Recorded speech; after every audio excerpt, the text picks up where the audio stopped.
You are listening to the All County All-Stars podcast, a show featuring franchise success stories in property management.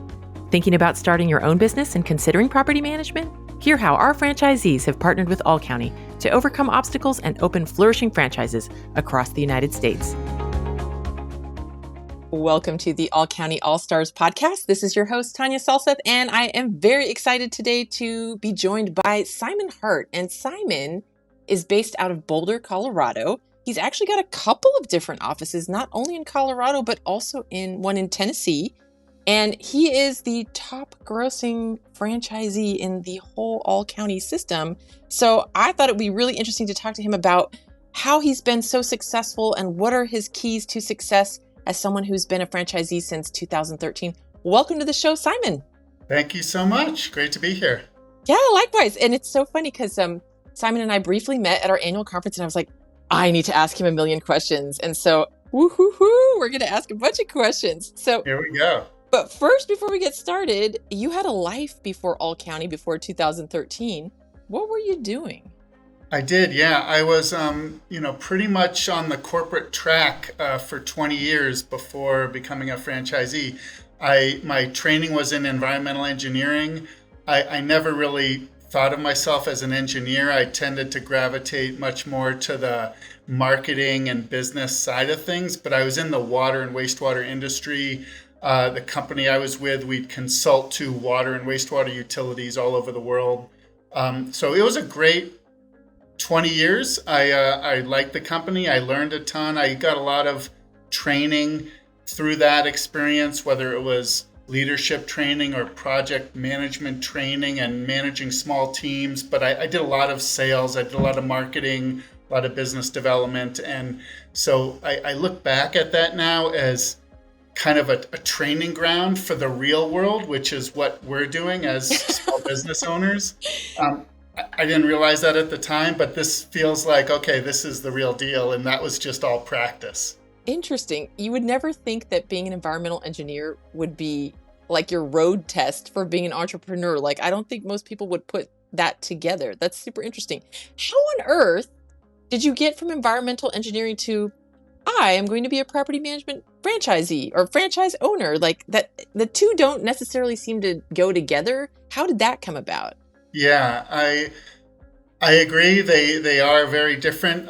There's definitely some overlap. I mean, the part of the engineering business that I was working in at the end for the last few years was in something called asset management, where you essentially help water utilities and cities manage their infrastructure. You know, how do they budget for the repair and replacement of $1 billion of infrastructure, buried pipelines and pump stations and things like that. So from a cost forecasting and budgeting standpoint, I had some technical background that could apply to this, but really it was more about what was going on in my private life that led me to All County. I was relocated by the company from California to Colorado in 2005. Mm-hmm. And what that did was allow me to sell real estate in California and buy real estate in Colorado for effectively half the price. Nice. So it was just lucky,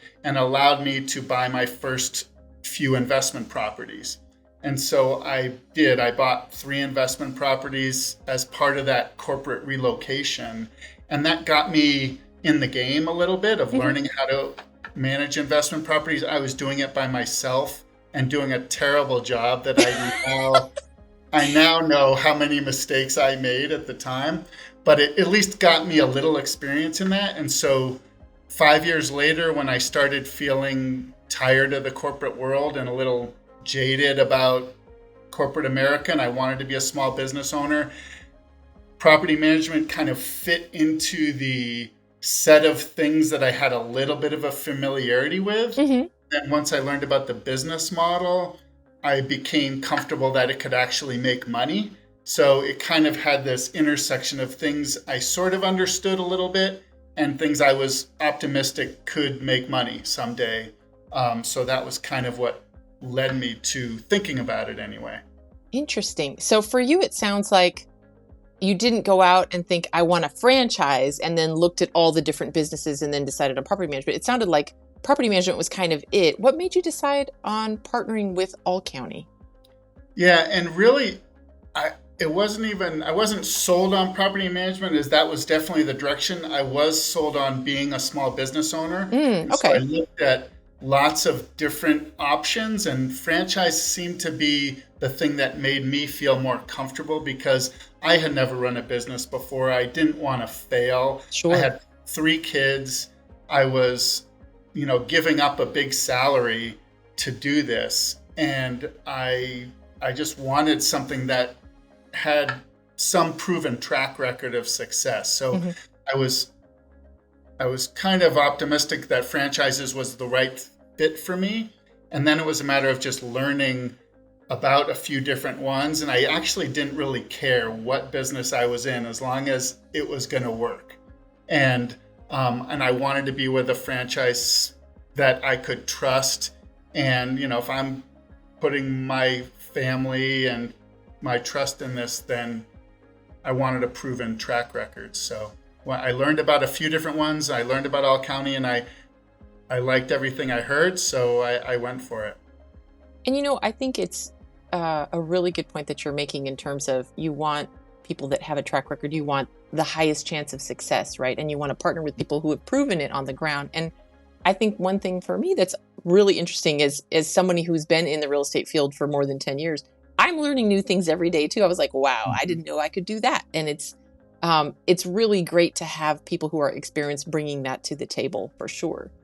Right. Yeah, I've loved that about moving into the real estate industry, in that everybody is kind of from a different background. Nobody, or very few people, start out from the beginning saying, yeah, I want to be a property manager or I want to Yep. sell real estate.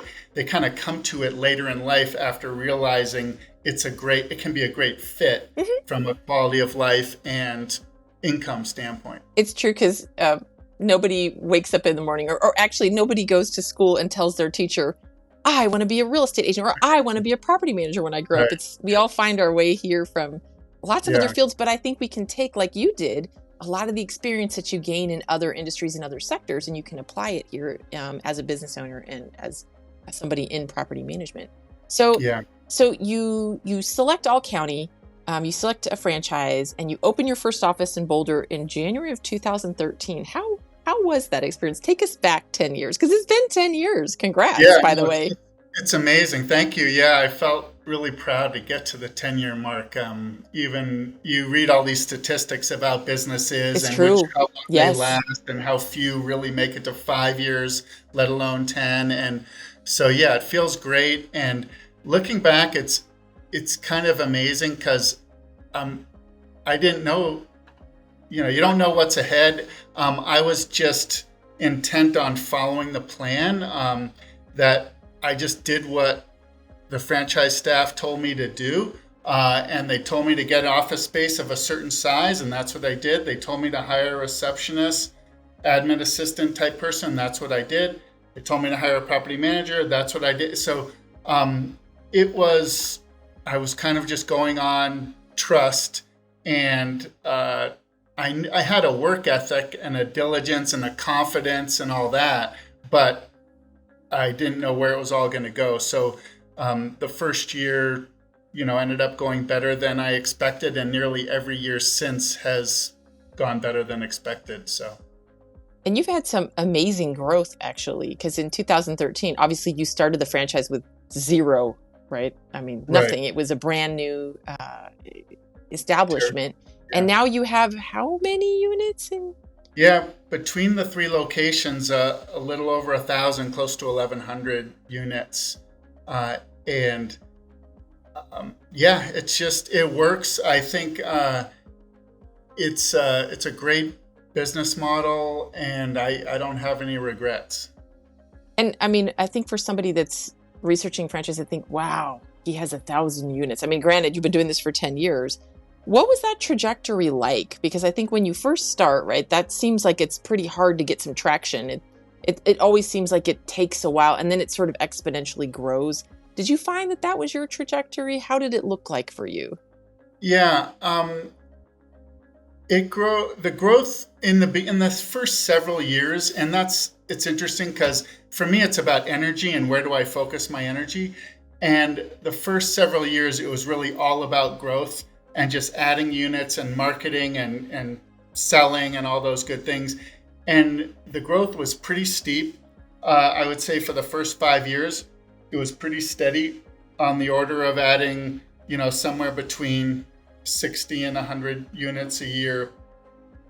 And then it starts to flatten out a little bit because you start to lose some units. As you get bigger, life happens to your clients and they move back into the property or they sell or something. So you find that you're losing a chunk every year, and it can be a little bit harder to maintain that growth.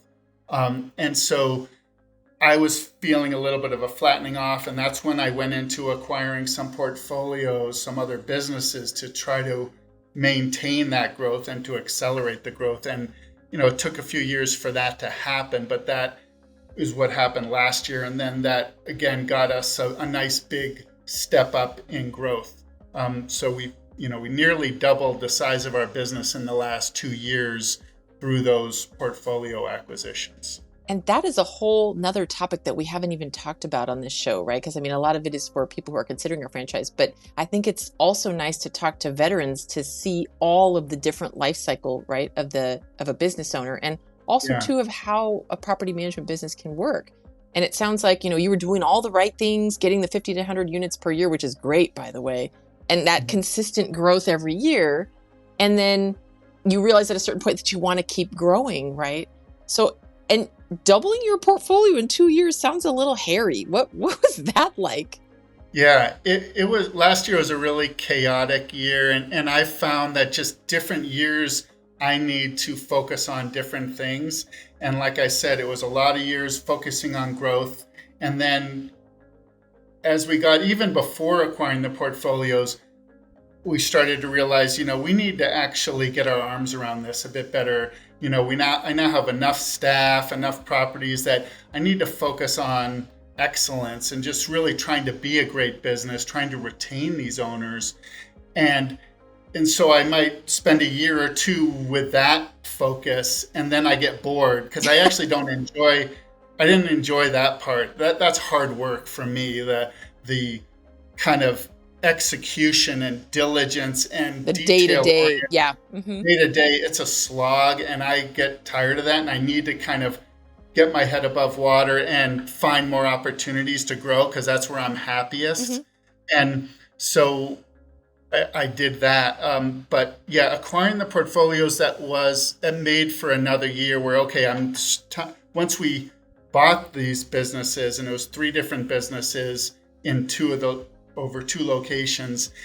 And so it just was chaotic, just getting our arms around it again. And so now I'm kind of back this year to trying to be in excellence mode again, trying to be great with this larger set of properties. And it's a new challenge. It's different challenges with more people. And so it's kind of testing my management and execution skills again. It's funny, because a lot of us get into business because we want to just do what we want to do. And what they don't tell you before you start is that most of the time you get to do what you want to do, but there's also times where you're like, man, I really got to focus on X because that is what the business needs, right? You're right. So you do have to be in that mindset of constantly shifting. You cannot be stagnant. You can't just sit on your laurels and say, look at all this great stuff that I've accomplished. You're like, okay, the environment's changing, the real estate market's changing, what people want is changing, technology's changing, right? And it sounds like you very successfully, from one year to another, managed to shift your energy from either, it sounds like these sort of poles, if you will, from either I'm in growth mode, or now we've grown and we need to stabilize and solidify and really reinforce what we've brought on. What does that look like in terms of focusing on, you mentioned the word excellence, for example. What does that look like as a property management business owner? Yeah, well, and just to stop on one word you just mentioned, solidify. It's funny because I had a business coach a few years ago kind of help me and talk about, okay, well, pick one word, and that's your word for the year. Yep. To allow you to focus your thinking and all that. And for a couple of years, my word was solidify because things were too chaotic and I needed to solidify things. And then I was kind of back in growth mode, and my word for that year was elevate because we were trying to get to a new level and acquire these portfolios. And this year I'm kind of back in solidify mode. So I just wanted to stop you there. It was kind of interesting you chose that word. But to get at your question is, what does that mean? For us, it means our business processes and our templates. Like there's some offices you'll find have done a really good job of having templated letters of every situation. Everyone on their staff knows exactly what letter to send out, and it's already pre-written for different situations, and everybody's trained on that template letter, and everyone follows the same process. And I've never really had my business that tight. As much as I wish I did, it was just too hard with all the growth I've had, with all the staff turnover. It was just too exhausting for me to get that done because I'd be training a new person, and then we might need a different process because we were bigger. So I just never had it all dialed in. And this year, I think because I have a kind of a great leadership team that helps me, and really day to day, they're the ones getting everything done. But we all kind of hit our breaking point of impatience. Like, okay, I'm just tired of this. We cannot be making this mistake. I have those days too. Yeah. And so it took me getting to that point to really say, all right, we need to stop and work on these processes and work on these templates and get it done. And I don't know that we'll get there entirely this year, but for us, we're very seasonal. Our summers are very hectic with all the turnover. So we do some planning in January. We try to spend February and March really focusing on trying to get better. And it's kind of slipping into April now, I think. But then we're kind of done, and then we just have to lock and load and be ready for the summer. Yeah. And then rinse and repeat, right? So Yeah. And one other thing I should mention that we've spent a lot of energy on starting last year is our performance metrics. Ooh. And that's, again, something I never had really dialed in prior to last year, where I looked across our business at both our admin side, our leasing side, and our maintenance side. What are the exact metrics that would make us a great business? Like, how do we know we're great? We think we're good, but how do we know? And so if we were to hit all these standards, then we would know we are great. And if we're not hitting them, we know where to improve and all that. So that's something we dialed in last year much better, I think, than previous years, measuring ourselves every month across these 20 or so different metrics. And we can look back across the year, and it kind of helps prioritize where to get better for the next year. And how big is your team now? How many people work in your different locations? Yeah, in the 3 locations, it's about 20 total now. Boulder is the biggest, on the order of 12 or so. Fort Collins, maybe 7, and then just a couple in Nashville. Okay. And actually, I was just about to go there next because you have 3 locations. So you opened in January 2013 in Boulder, and then what happens that you decide to add a second location, or how did that story come about? Yeah, that kind of landed on my lap, for better or for worse. It was, again, it's one of the beauties of being part of a franchise network, because there happened to be another franchisee just an hour north of here in Fort Collins, and he had health issues and just was struggling, and the franchise ownership came to me and said, hey, this location right near you isn't working. Do you want it? Do you want to take it over? Do you want to buy it? And I was only 4 or 5 years in to my business at that time. And so I still was in kind of chaos mode. I didn't feel like I had always chaos. And I was all ready for the next thing. I was kind of, wow, I wasn't ready for this, but sure, let me check it out. And I didn't have very much time to make the decision, and maybe that's better. So I just had to go with it. And it's amazing because I look back at that, and it was very fortunate for me that landed on my lap, because it's turned into a great thing for me personally, but also I think for both locations, benefited from it, because for me, having to bounce back and forth and be gone from different offices, it really helped the teams step up and take more ownership and do a better job. That I think I would have been micromanaging things too much if I I only had one understand. office, you know? I completely understand because you worry about all the things and you just think, oh no, if I'm not here, then all the things are just going to drop. And you do have to step away because then it gives people the space to step up, Right, and that's right, that's really great as a business owner, because that's ideally where we want to be. Is we want to be in a position where we can step in or out and it doesn't matter, right? Like we right. want to be able to step away for as long as we want to. And I think some franchisees have done that, right? I mean, we interviewed Tim Davis, for example, who goes around RVing in his RV, I guess, for like a Right, month at a right. time, which sounds great. So, and he's, Yeah, no, absolutely. Tim and other people have always been an mhm. inspiration for me. And I've learned so much from the franchisees that have kind of come before me to tell me from the very beginning, set your vision of what you want to be. Do you want to be a business owner? Do you want to have a job or whatever? And I've always had that vision that I did not want to be day to day running things. I wanted to have a team that was at least handling 90, 95% of it. And I could do what I like to do, which is Grow grow the the business. Yeah. business and coach and mentor and lead and inspire and things like that is where I'm happiest and I think I'm most useful at this point. So yeah, that's worked out great. But it's helped to have other people remind me of that over the years and to coach me on that from the beginning. So you added the Fort Collins location in 2017. Okay. So you had Yes. your first office for about 4 years. You added Fort Collins, and then you added another location, correct? Which is out of Yeah. state, which seems kind of Right. wild. Yeah. Yeah. It is. It's a bit of a risk, and it came about really through my team.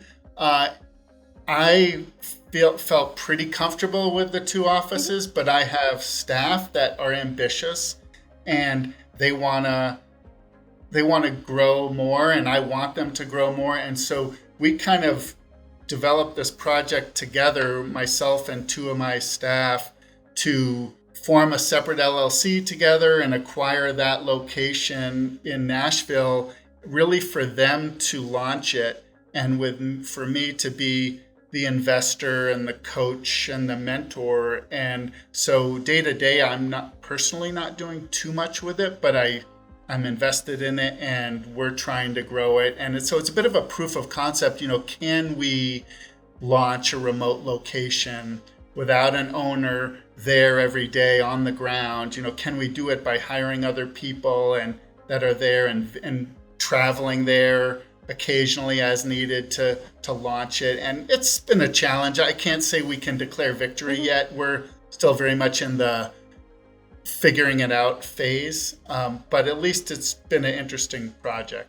I think that also speaks volumes about your relationship with your staff, right? That they wanted to do this. That first of all, that you've selected people who want to help you grow, right? Because it seems Mhm. that there's a pattern here, and that pattern is like you like growth. You like to see the fruits of your labor, right? So, and Right, it right. sounds like you've been very successful in recruiting people that share that vision, because if you've Mhm. gone and done this, that it seems completely like if they started and they initiated it and you're just like, hey, I'm here for the ride. I mean, fantastic, right?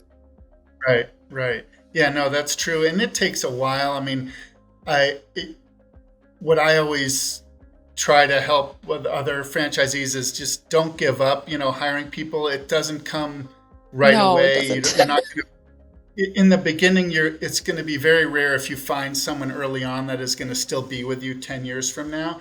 But if you can find people that will help you get through that Hmm. phase of wherever you're at right now and help you for a few years, that might be all you can ask for right now, and maybe it'll be better. And now I've been through that kind of churn enough that I do have been left with the people that really do want to be here, or at least a core set of people that really do want to be here, that are helping me lead, I think, the future of these locations. And so now I have several people that have been with me 6, 7, 8 Wow. years, and they're very motivated and they want to grow and they view it as a career, and how can they get a location someday that they're managing. And so this is just kind of a piece of it. If I can set it up as a win-win for them and myself, then we're all happy. No, I think that is really how it should be done, because you're right that hiring is very difficult. It's not that easy, and people don't stay with you forever, right? It's just the nature of the beast.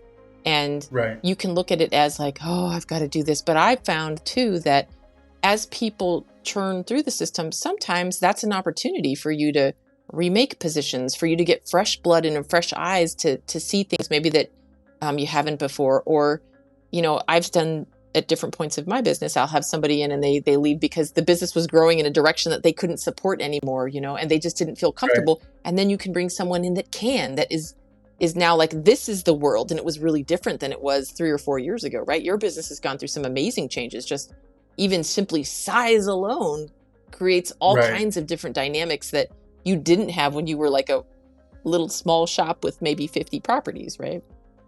Right, exactly. And the pain of people leaving, I found, can quickly get replaced by the excitement of a new person Yes. coming in with different And ideas and energy. different energy. And yeah, and they're looking at our business from a different standpoint and changing things. And then I get all excited, and that's Hmm. contagious energy. And so I think that part gets easier and easier for net once you have a core group of people that I call it like the corporate immune Hmm. system, that when someone comes in, they will reject someone that doesn't fit, because now we have a culture established that now someone comes in and we all care so much about preserving the culture and having it be a good fit, that it becomes easier and a little less pressure on me to personally, vet every single hire and make sure they're a good Hmm. fit.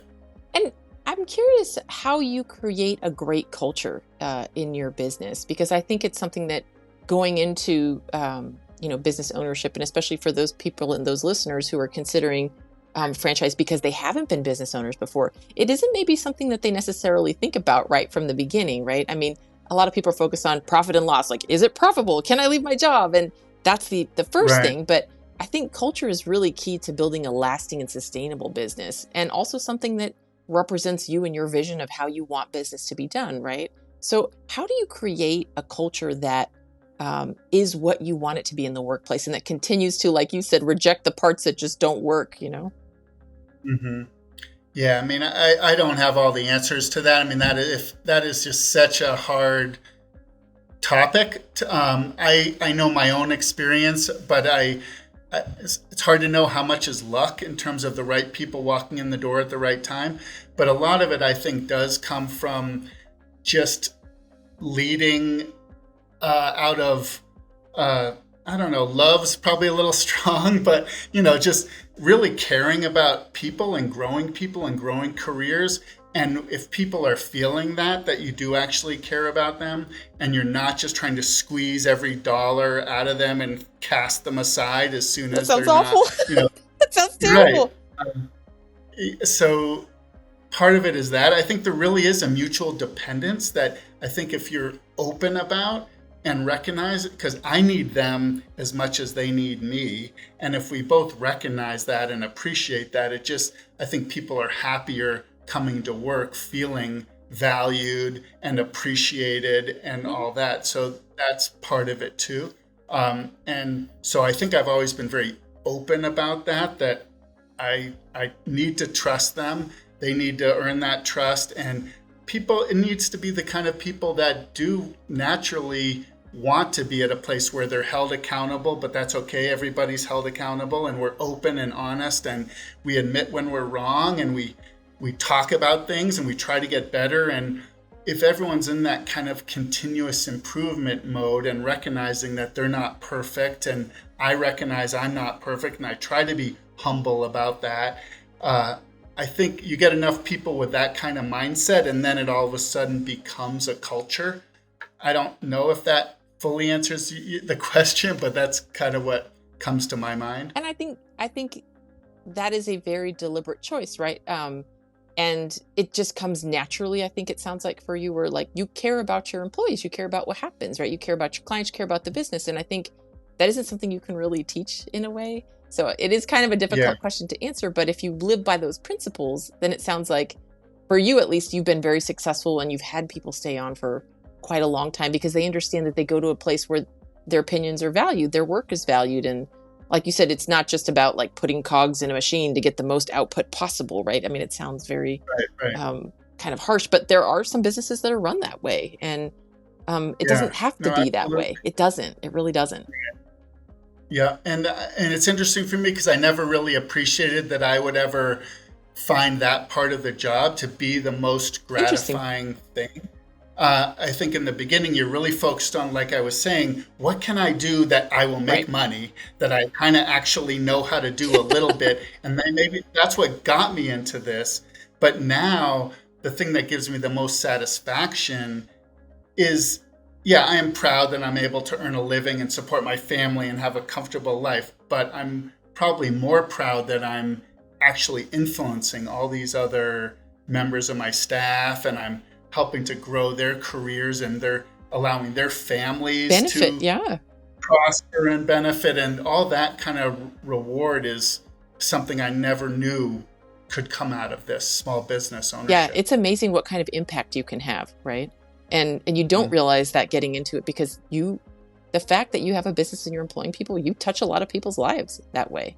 And you see Right. them every day. Right. And if they're there for years, I Yeah. mean, you really can have an impact on other people, which is, like you said, a side benefit that you don't even think about when you're, going down this journey at the beginning because you're so focused on, can I make money? Can I get past the line where not only am I Right. breaking even, but I'm profitable. And then I'm like really profitable. And then after a certain point, I mean, like, yeah, okay, you can get really, really profitable, but then where's the meaning, And it sounds Mhm. like you've done both, which is, I mean, I think where everybody wants to be, right, in the franchise. So Yeah, thank you. I'm trying. I don't know if done. I don't know about trying, Simon. I mean, I see the I mean, numbers, okay, just saying. yeah, Because yeah, for those of you that are not familiar with the franchise system, so we have a place where we can see how everyone else is doing. And I'm a competitive person, right? And so I was like, oh, mhm, Simon is the guy to beat because he is way out there. Just like from one yeah, location, not even counting all three, right? Like I think I have to add up all three and then be like, yeah. wow, I'm really impressed. But um, Well, there's a lot of people. I was there a long time too, looking up at other people that I wanted to compete with, and it was a slow yes, climb up the yes. charts. And so I'm sure there'll be people that will be passing me, and it may happen sooner I than don't know. later. At the growth rate you're going on, you're pretty hard to catch. But hey, I'm gonna try. So, but it's good, Yeah. and you have people to look up to, like you said, people who keep you on your toes, and you learn so much, I think, from other franchisees too, and how they're running their business. Question about Yeah. All County and its influence now that you're like 10 years along, because a lot of people are like, well, I'm going to start this franchise, I don't know what I'm doing, the franchise helps me. But how has All County and the partnership continued to benefit you even at this stage of your business? Right now, the fellow franchisees become hugely valuable, just because we now have gotten to Mm-hmm. know each other over 5 to 10 years. And so that relationship and that level of trust, and being able to call people and share stories and share ideas, that's something, again, I'd never really appreciated that was going to be so important over the years. But I still get help from the franchise headquarters staff on specific issues that are going on, whether it's a business insurance question that comes up, or when I was acquiring those portfolios, I was getting a lot of coaching, some do's and don'ts. Whenever I've had a new office space acquisition that I've been going through, and just the little nuances and business decisions, it's really nice to have someone to call that has been through it several times Mm-hmm. before, and can tell you the big things to watch out for. So it's kind of an intangible value at this point, but again, it's just something else. It's part of the many things that can help you sleep at night, right? Knowing that there's resources and that you can talk to some very knowledgeable, experienced people at the drop of a hat. They can instantly, on the cell phone, text you. We can be in touch that same day and get answers. So I've always appreciated that. I agree. I mean, and again, I've been doing real estate for 10 plus years, and there are things that I find out every week. I'm like, oh, I never did that. That is a really good idea. And that just sort of changes the game, even.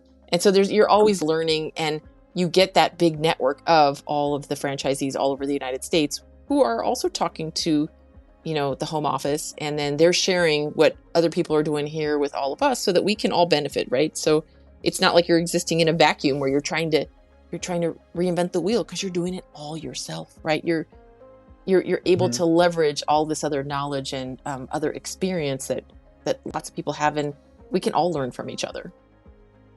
Right, exactly. I think staying humble and listening and learning and being open to change. Also, just the technology aspect of it too. That's not a big strength of mine. So the technical innovations that the home office goes through, and vetting new vendors for us to work with and new software platforms, that's a continuous thing that, again, spares me a whole level of concern and worry and headache, that they have that part covered. And that's always been huge for me. And I'm less inclined to make changes in that area. And it's really helpful to see, oh, wow, they already came up with this idea. They already tested it in 5 locations, and those locations are happy. So, okay, I know I can make that switch, and I don't have to do the research, and I can trust that it's going to work for me too. Yeah, I love that. It's like one less thing we have to worry about as business owners, because there's a whole multitude of things that you worry about, and that's just one less thing, which is great, right? Yeah. So let me ask you, so 10 years, congratulations again. What does the next 10 years look like? What's in store for Boulder, Fort Collins, Nashville? What do you see? Where do you want to take this next? I mean, it's a great question.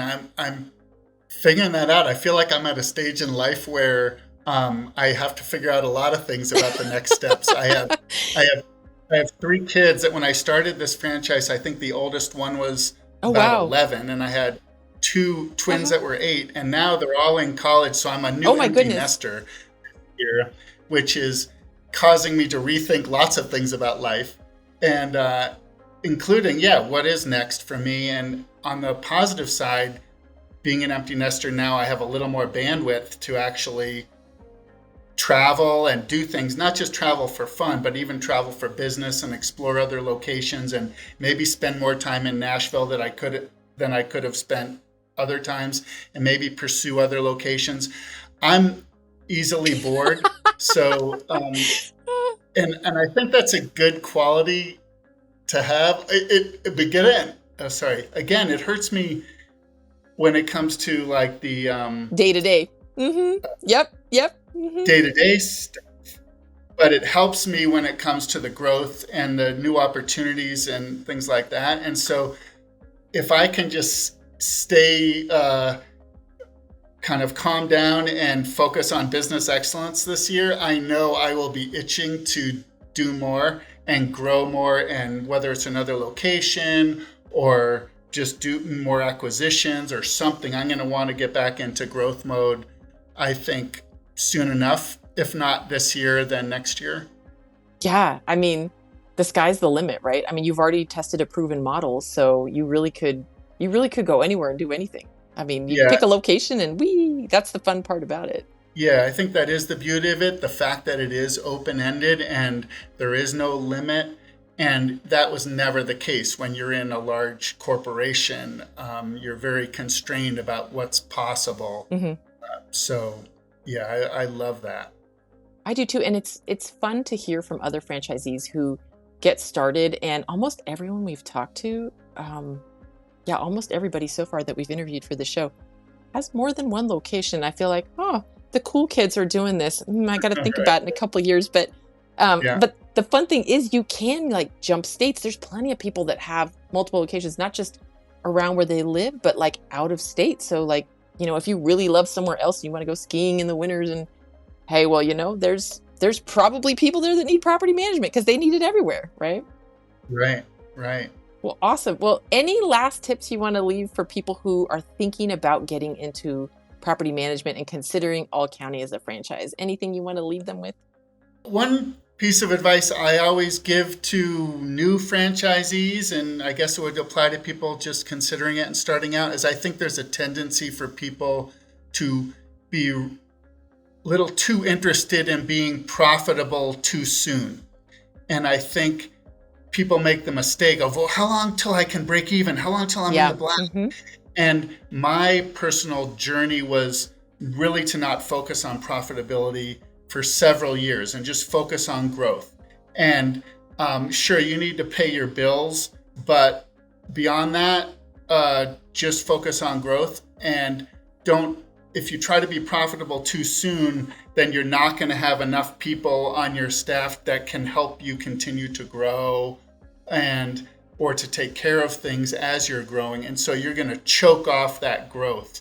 And you'll see, I think, too many offices will stop. They'll plateau too early because they don't want to go to that next level of hiring people and keeping their growth going. Mm-hmm. So they plateau. And I just have found that the most important thing is just to grow that top line as far and as fast as you can. And the other stuff will take care of itself over time. It's so much easier to grow the revenue and then ratchet down the profitability with your big revenue base than it is to try to get profitable constantly all the time really early and then continue to grow.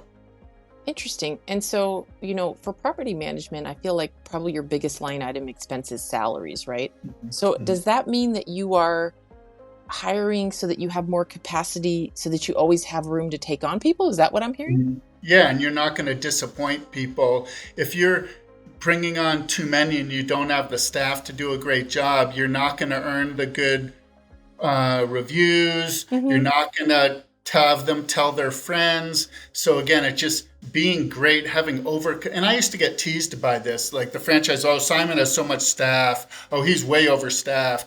That was like the common criticism for me, but I just had the mode that I was in growth mode. I wasn't focused on profitability very early on. Now I am much more focused on it, and I think I'm doing a much better job at it, but that's just my perspective on that. Everyone's journey is different. Everyone's needs are different. I had the luxury maybe of being able to put up with a few more years without focusing on profitability because I had been working in the corporate world for 20 years. And so I could bankroll it maybe a little bit in the beginning, but still, I don't think I would do it differently if I could any other way.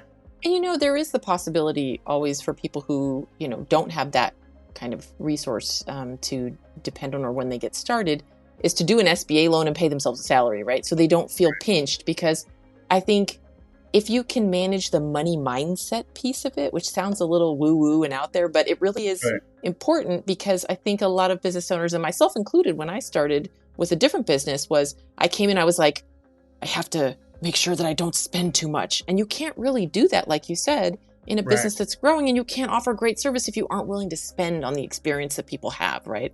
And if you focus there and you create a really wonderful service and a value that people are willing to pay for, the natural result is that people will tell other people and you'll expand, right? So, and that's a really fine balance to strike. And I think it is hard, because it's a mental challenge too, because like you said, when you get in, profitability, got to be profitable, because obviously nobody wants to be in the red, but at the same time, what are you building? Is it built to last? How big do you want it? These are such personal questions for a business owner. And it's really interesting to hear your story, Simon, and, to see all of your success. And like you said, there isn't one size fits all formula. All business owners are different, and all county has the room, and, people can create the business that they want. Right. Yeah, no, I appreciate it. It's good talking to you, and appreciate the time. Yeah, likewise, Simon. Thanks so much for being on the show, and for all those franchise, how do I say it? Well, the people that are considering your franchise, how's that? Simon is really somebody who, we're very lucky to have and see his journey, and it inspires me as a very new franchisee to see what is possible, because when I was doing my initial numbers, I was like, well, I think, this is probably a good number. And then I got into the system. I was like, whoa, Whoa, what is that? Yeah. So the sky really is the limit, and Simon is leading the way for us. So Simon, thanks so much for taking Yeah. the time. We really appreciate it. Thank you so much. A lot of fun talking to you. We hope you've enjoyed hearing this episode of the All County All Stars podcast. Thanks for giving us a 5-star review. For more information on how All County can help you start and grow an amazing business, go to allcountyfranchise.com or call us at 855-245-7368. You're only one phone call away from an opportunity that could change your life.